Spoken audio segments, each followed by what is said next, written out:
Hello ನಮಸ್ಕಾರ, ಹೇಗಿದ್ದೀರಾ? ನೀವೆಲ್ಲ ಚೆನ್ನಾಗಿದ್ದೀರಾ ಅಂದ್ಕೊಂಡಿದ್ದೀನಿ. ನಾನು ಭಾಳ ಆರಾಮದೀನಿ. ವರ್ಕ್ ಪಾಲಿಟಿಕ್ಸ್ ಎಕ್ಸ್ಪೀರಿಯೆನ್ಸನ್ನ ನಾನು ನಿಮ್ಮ ಜೊತೆ ಹಂಚ್ಕೊಂಡಿದ್ದೆ. ನಾನು ಕೆಲಸ ಬಿಡಬೇಕಂತ ಮಾಡಿದ್ದೀನಿ ಅಂತ ನಾನು ನಿಮ್ಮ ಜೊತೆ ಹೇಳ್ಕೊಂಡಿದ್ದೆ. ನಾ ಯಾಕೆ ಟಾರ್ಗೆಟ್ ಆದೆ, ನಾ ಕೆಲಸ ಬಿಟ್ನ ಇಲ್ಲ, ನನ್ನ ಮುಂದಿನ ಸ್ಟೆಪ್ ಏನಾಗಿತ್ತು, ನಾನು ನಿಮಗೆ ಇವತ್ತಿನ ವಿಡಿಯೋದಲ್ಲಿ ಹೇಳ್ತೀನಿ. ವರ್ಕ್ ಪ್ಲೇಸ್ ಪಾಲಿಟಿಕ್ಸ್ ಬಗ್ಗೆ ನಾನು ನಿಮ್ಗೆ ಹೇಳಬೇಕು ಅಂದರೆ ನಾನು ನೆನಪಿಸ್ಕೊಂಡ್ರೆ ನನಗನ್ಸುತ್ತೆ, ಅಪ್ಪ ಇದೇನಪ್ಪ ಹಾರಿಬಲ್ ಎಕ್ಸ್ಪೀರಿಯೆನ್ಸ್ ಅದು ನನಗೆ. ಇಲ್ಲಿವರೆಗೂ ವರ್ಕ್ ಪ್ಲೇಸ್ನಲ್ಲಿ ನನಗೆ ಇಷ್ಟು ರೀತಿ ಪಾಲಿಟಿಕ್ಸ್ ಎಲ್ಲ ನಾನು ಎಕ್ಸ್ಪೀರಿಯೆನ್ಸ್ ಇಷ್ಟ ಆಗಿದ್ದಿಲ್ಲ. ನೋಡ್ತಾ ಇದ್ದೆ, ಒಬ್ರಿಗೊಬ್ರು ಬ್ಲೇಮ್ ಎಲ್ಲ ಮಾಡ್ತಾಯಿದ್ರು, ಗಾಸಿಪ್ ಎಲ್ಲ ನಡೀತಾ ಇತ್ತು. ಆದರೆ ನನ್ನ ಜೊತೆ ಯಾರು ಅಷ್ಟು ಆಗಿದ್ದಿಲ್ಲ, ನನಗೆ ಅದರ ಅನುಭವ ಇಟ್ಟಿದ್ದಿಲ್ಲ. ಇದು ಫಸ್ಟ್ ಟೈಮ್ ನನ್ನ ಲೈಫ್ನಲ್ಲಿ, ಅದು ಆಸ್ಟ್ರೇಲಿಯಾಕ್ಕೆ ಬಂದಮೇಲೆ ಈ ರೀತಿ ಅನುಭವ ಆಗಿತ್ತಲ್ಲ. ನನಗೆ ಅದನ್ನು ಯಾವ ರೀತಿ ಮ್ಯಾನೇಜ್ ಮಾಡಬೇಕು, ವರ್ಕ್ ಪ್ಲೇಸ್ ಪಾಲಿಟಿಕ್ಸ್ನ ನಾನು ಯಾವ ರೀತಿ ಹ್ಯಾಂಡಲ್ ಮಾಡಬೇಕು, ನಾನು ಯಾವ ಡಿಸಿಷನ್ ತೊಗೋಬೇಕು ಅಂತ ನನಗೆ ಅಷ್ಟು ಅವಾಗ ಗೊತ್ತಾಗಲಿಲ್ಲ. ಸೊ ಏನಾಯ್ತಪ್ಪ ಅಂದರೆ, ನಾನು ರೀಸೆಂಟಾಗಿ ಒಂದು ಸೆಕೆಂಡ್ ಜಾಬಿಗೆ ನಾನು ಅಪ್ಲೈ ಮಾಡಿದ್ದೆ ಆ್ಯಸ್ ಎ ಕ್ಯಾಶುವಲ್ ಅಂತ. ನನ್ನ ಉದ್ದೇಶ ಏನಿತ್ತು, ಯಾವಾಗ ನನಗೆ ಟೈಮ್ ಸಿಗುತ್ತೆ, ನಾನು ಫ್ರೀ ಇದ್ದಾಗ ಹೋಗಿ ಜಸ್ಟ್ ಕೆಲಸ ಮಾಡಬೇಕು ಅಲ್ಲೇ. ನನಗೆ ಇಷ್ಟವೂ ಇದೆ ಅದು ಕೆಲಸ. ಸೊ ಅಂದ್ಕೊಂಡು ನಾನು ಜಾಬ್ ಅಪ್ಲೈ ಮಾಡಿದ್ದೆ ಅಷ್ಟೇ. ಇದು ನನ್ನ ಉದ್ದೇಶ ಆಗಿತ್ತು. ಅಲ್ಲಿ ಜಾಬ್ ಅಪ್ಲೈ ಮಾಡಿದ ಮೇಲೆ ಏನಾಯಿತು ಅಂತಂದರೆ, ಆ ಕಂಪ್ನಿ ಏನು ಹೆಡ್ ಇದ್ದಾರಲ್ಲ, ಅವರು ನನಗೆ ಮತ್ತೆ ಎಕ್ಸ್ಟ್ರಾ ಹೆಲ್ಪ್ ಕೇಳಿದ್ರು ನನ್ನಿಂದ. ಅವಳಿಗೆ ಎಷ್ಟು ಲಾಭ ಆಗ್ತಾ ಇತ್ತು ಮೊದಲು, ಅದರ ಡಬಲ್ ಲಾಭ ಆಗುವಷ್ಟು ನಾನು ಅವ್ರಿಗೆ ಕ್ಲೈಂಟ್ಸನ್ನು ಕೊಟ್ಟಿದ್ದೆ. ಓಕೆ, ಸ್ಟಾಫ್ನ ಕೊಟ್ಟಿದ್ದೆ. ಯಾವ ರೀತಿ ಕ್ಲೈಂಟ್ಸನ್ನ ಸಪೋರ್ಟ್ ಮಾಡಬೇಕನ್ನೋದನ್ನು ನಾನೇ ಬರೆದು ಕೊಟ್ಟು, ನಾನೇ ಪೇಪರ್ ವರ್ಕ್ ಎಲ್ಲ ತಯಾರು ಮಾಡಿ, ಆಡಿಟ್ ಎಲ್ಲ ನಾನೇ ಅಟೆಂಡ್ ಮಾಡಿದೆ. ಸ್ಟಾಫಿಗೆ ಪೇ ಕೂಡ ನಾನೇ ಡಿಸೈಡ್ ಮಾಡಿದ್ದೆ. ಡಿಸ್ಕಸ್ ಎಲ್ಲ ಮಾಡಿ ಎಷ್ಟು ಮ್ಯಾಕ್ಸಿಮಮ್ ಪೇ ಕೊಡಲಿಕ್ಕೆ ಸಾಧ್ಯ ಅಷ್ಟು ಮ್ಯಾಕ್ಸಿಮಮ್ ಪೇನ ನಾನೇ ಡಿಸೈಡ್ ಮಾಡಿದ್ದೆ. ಆರ್ಗನೈಸೇಷನ್ಗೂ ಕೂಡ ಉಪಯೋಗ ಆಯಿತು. ಅವ್ರಿಗೆ ಹೆಚ್ಚಿನ ಲಾಭ ಬರಬೇಕಾದ್ರೆ ಏನು ಮಾಡಬೇಕು ಅದನ್ನೆಲ್ಲ ನಾನು ಅವಳಿಗೆ ಪ್ರೋಟೋಕಾಲ್ಸ್ ಎಲ್ಲ ಹಾಕ್ಕೊಟ್ಟು, ರೂಲ್ಸ್ ರೆಗ್ಯುಲೇಷನ್ಸ್ ಎಲ್ಲ ಮಾಡಿ ಪ್ರತಿಯೊಂದನ್ನು ಅವಳಿಗೆ ನಾನು ರೆಡಿ ಮಾಡಿಕೊಟ್ಟಿದ್ದೆ. ಹೀಗಾಗಿ ಆಡಿಟ್ ಎಲ್ಲ ಮುಗೀತು, ಆಡಿಟ್ ಪಾಸ್ ಆಯಿತು. ಸೊ ಹಾಗೆ ಎಲ್ಲ ಕೆಲಸ ಶುರು ಆದ ನಂತರ ಏನಾಯಿತು ಅಂದರೆ, ಅದು ಏನು ಓನರ್ ಇದ್ರಲ್ಲ, ಆ ಕಂಪ್ನಿ ಓನರು ನನಗೆ ಮ್ಯಾನೇಜರ್ ಪೊಸಿಷನ್ಗೆ ಆಫರ್ ಮಾಡಿದರು. ಯಾವಾಗ ನಾನು ಮ್ಯಾನೇಜರ್ ನನಗೆ ಪೋಸ್ಟ್ ಆಫರ್ ಮಾಡ್ತಾ ಇದ್ದಾರೆ ಅಂತ ಹೇಳಿದ್ನೆಲ್ಲ, ಆವಾಗ ಒಂದಿಷ್ಟು ಜನಕ್ಕೆ ಸಮಸ್ಯೆ ಶುರು ಆಗ್ಬಿಡ್ತು. ಒಂದಿಷ್ಟು ಜನ ಖುಷಿಯಾಗಿ ಒಪ್ಕೊಂಡ್ರು, ಅಯ್ಯೋ ಶಾಂತಲಾ, ನೀನು ಭಾಳ ಒಳ್ಳೆ ಮ್ಯಾನೇಜರ್ ಆಗಿ ಕೆಲಸ ಮಾಡ್ತೀಯಾ, ನೀನು you will be a best manager, ಒಪ್ಕೊಂಬಿಡ, ಶುರು ಮಾಡಿಬಿಡ ಅಂತ ಹೇಳಿದ್ರು. ಆಗಲೇ ನಾನು ಅರ್ಧ ಕೆಲಸ ಮಾಡಿದ್ದೆ, ಮ್ಯಾನೇಜರ್ ಪೋಸ್ಟ್ದು ಅರ್ಧ ಕೆಲಸ ವಿದೌಟ್ ಬೀಯಿಂಗ್ ಅ ಮ್ಯಾನೇಜರ್. ನಾನು ಅವಳಿಗಾಗಲೇ ಸಪೋರ್ಟ್ ಮಾಡಿದ್ದೆ, ಆಫೀಸರಿಗೆ ಎಲ್ಲ ಮಾಡಿ ರೆಡಿಯಾಗಿ ಬಿಟ್ಟಿತ್ತು, ಶುರುನೂ ಆಗಿಬಿಟ್ಟಿತ್ತು. ಅದನ್ನು ಯಾವಾಗ ನಾನು ಹೇಳಿದ್ನೆಲ್ಲ ಸ್ಟಾಫ್ಗೆ, ನಾನು ಹಿಂಗೆ ಆಫರ್ ಮಾಡ್ತಾ ಇದ್ದಾರೆ, ನಾನು ವಿಚಾರ ಮಾಡ್ತಾ ಇದ್ದೀನಿ ಅಂದ್ಕೊಳ್ಳೇನ ಒಂದಿಷ್ಟು ಜನಕ್ಕೆ ತ್ರಾಸಾಯಿತು. ಅಷ್ಟು ಜನ ಸ್ಟಾಫ್ನ ಏನು ಕೊಟ್ಟಿದ್ನೆಲ್ಲ, ಅದರೊಳಗೆ ಕೆಲ ಜನರು ಅವರೆಲ್ಲ ನನ್ನ ಜೊತೆ ಕೆಲಸ ಮಾಡಿದವರೇ ಇದ್ರು. ಮೊದಲು ಗೊತ್ತಿತ್ತು ಅವರಿಗೆ ನಾ ಶಾಂತಲಾ ಹೆಂಗೆ ಅನ್ನೋದು ಗೊತ್ತಿತ್ತು ಅವರಿಗೆ. ಸೊ ಏನಾಯ್ತಪ್ಪ ಅಂತಂದರೆ, ಅದರೊಳಗೆ ಒಂದಿಷ್ಟು ಜನ ಇದ್ದರು, ಅವರು ಬೇರೆ ಕಂಟ್ರಿಯವರು. ಸೊ ಏನಾಯ್ತಪ್ಪ ಅಂತಂದರೆ, ಸ್ವಲ್ಪ ಸ್ವಾರ್ಥಿ, ಸೆಲ್ಫಿಶ್ ಭಾಳ ಇದ್ರು ಅವರು. ಹೀಗಾಗಿ ಮೊದಲು ಕೂಡ ಅವ್ರಿಗೆ ಗೊತ್ತಿತ್ತು ಶಾಂತಲಾ ಯಾವ ರೀತಿ ಕೆಲಸ ಮಾಡ್ತೀನಿ ಅನ್ನೋದು ಅವ್ರಿಗೆ ಗೊತ್ತೈತೆ.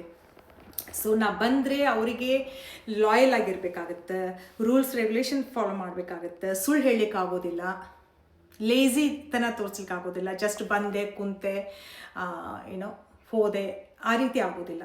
ಸೊ ಹೀಗಾಗಿ ಏನಾಯ್ತು ಅಂದರೆ, ಅವರಿಗೆ ಸ್ವಲ್ಪ ಇನ್ಸೆಕ್ಯೂರಿಟಿ ಶುರು ಆಯಿತು ಅವರಿಗೆ ಇವಳು ಬಂದರೆ ನಮಗೆ ಸ್ವಾತಂತ್ರ್ಯ ಇರೋದಿಲ್ಲ, ನಮ್ಮಷ್ಟಕ್ಕೆ ನಾವು ಚೈನಿ ಮಾಡೋಕ್ಕೆ ಬರೋದಿಲ್ಲ ಅಂತ ಅನ್ನಿಸ್ತು. ಹೀಗಾಗಿ ಅವ್ರು ಏನು ಮಾಡಿದ್ರು, ಏನೋ ಒಂದು ತಪ್ಪು ಮೆಸೇಜ್ ನನ್ನ ಬಗ್ಗೆ ಹರಡಲಿಕ್ಕೆ ಶುರು ಮಾಡಿದ್ರು. ಏನು ಮಾಡಿದ್ರು, ನೀನು ರೋಸ್ಟರ್, ನಾನು ಒಂದು ರೋಸ್ಟರ್ ಅಷ್ಟೇ ಎಲ್ಲ ಅವರಿಗೆ, ಯಾಕಂದರೆ ನನ್ನ ತಪ್ಪು, ನಾನು ಯಾವುದೂ ಆ ರೀತಿ ತಪ್ಪು ಮಾಡಿದ್ದೇ ಇಲ್ಲ.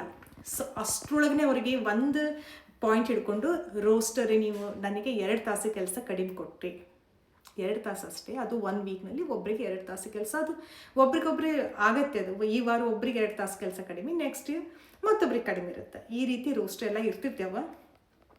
ಸೊ ನೀ 2 ತಾಸು ನನಗೆ ಕೆಲಸ ಕಡಿಮೆ ಕೊಟ್ಟಿಯಾ ಅನ್ನೋದು ಒಂದೇ ನೆವ ಹಿಡ್ಕೊಂಡು 40% ಜನ ಒಗ್ಗಟ್ಟಾಗ್ಬಿಟ್ರು.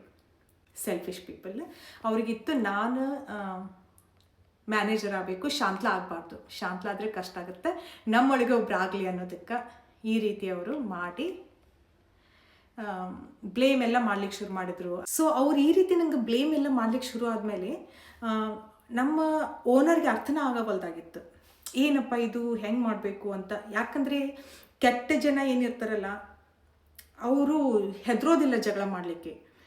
ಆಮೇಲೆ ಮತ್ತೊಬ್ಬರಿಗೆ ನೋವು ಆಗುತ್ತೆ, ಹಿಂಗೆ ಮಾತಾಡಬಾರ್ದು, ಈ ರೀತಿ ಬ್ಲೇಮ್ ಮಾಡಬಾರ್ದು, ಸುಳ್ಳು ಹೇಳಬಾರ್ದು ಅನ್ನೋದು ಅವರಿಗೆ ಅರ್ಥ ಆಗೋದಿಲ್ಲ. ಯಾಕಂದರೆ ಅವ್ರದ್ದು ಸ್ವಭಾವ ಅದು.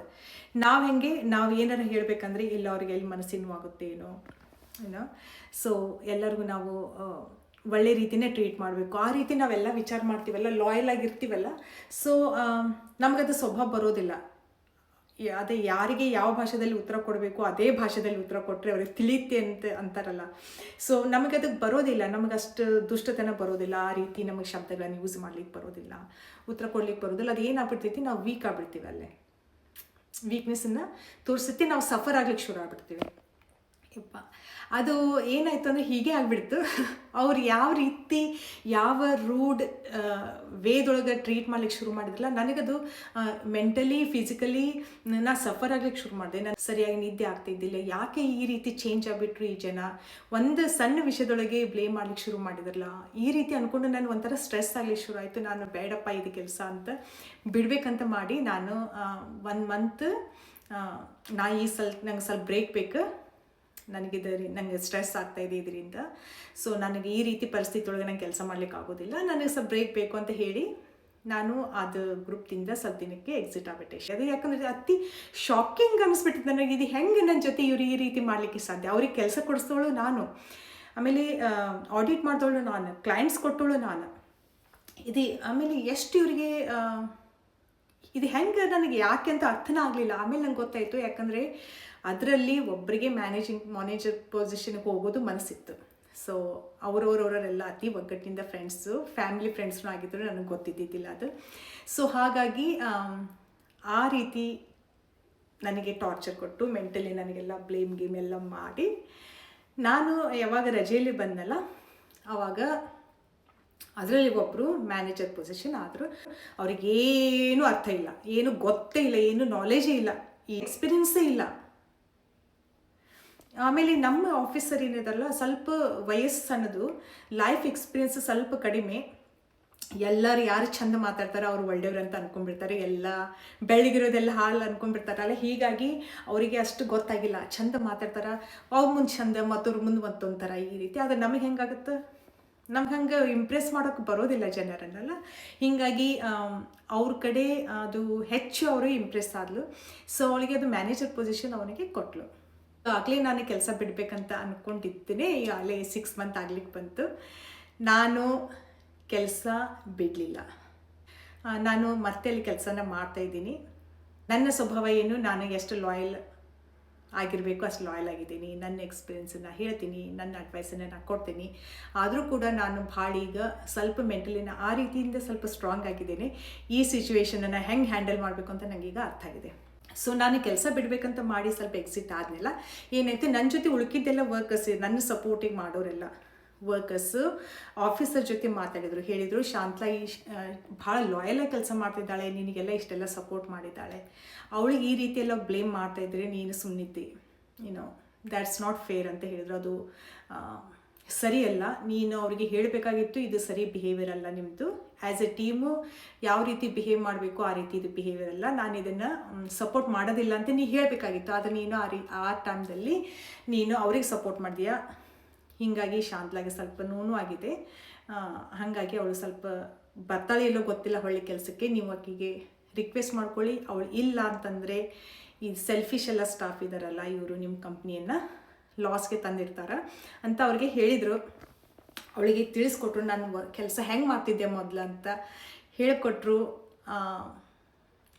ಆಮೇಲೆ ಅವಳಿಗೆ ಅರ್ಥ ಆಯಿತು. ಆಮೇಲೆ ಅದೇನಾಯಿತು ಅಂದರೆ ಅವಳಿಗೆ ಯಾರು ಮ್ಯಾನೇಜರ್ ಆಗಿದ್ದಾನಲ್ಲ ಅವ್ರದ್ದು ದುಷ್ಟ ಜನರಿಗೆ ಜನ ಹೆದರು ಬಿಡ್ತಾರೆ, ಅವರು ಏನಾದರೂ ಮಾಡ್ಲಿಕ್ಕೆ ರೆಡಿ ಇರ್ತಾರೆ ದುಷ್ಟ ಜನರೆಲ್ಲ. ಸೊ ಅವಳು ಈಗೂ ಕೂಡ ಅವಳಿಗೆ ಹೆದರಿರ್ತಾಳೆ. ಹೀಗಾಗಿ ಸ್ವಲ್ಪ ಅವರನ್ನು ಮ್ಯಾನೇಜರ್ ಪೋಸ್ಟಿಂದ ಕೆಳಗಡೆ ಇಳಿಸ್ಲಿಕ್ಕೆ ಅವಳಿಗೆ ಆಗೋದಿಲ್ಲ, ಹೆದರಿಕೆ ಸರವಾಗಿ. ಆದರೆ ಹೇಳ್ತಿಲ್ಲ, ಶಾಂತಲಾ ನೀನು ಬಾ, ನನಗೆ ಬೇಕು ನೀನು, ಹಾಗೆ ಹೀಗೆ ಅಂತ.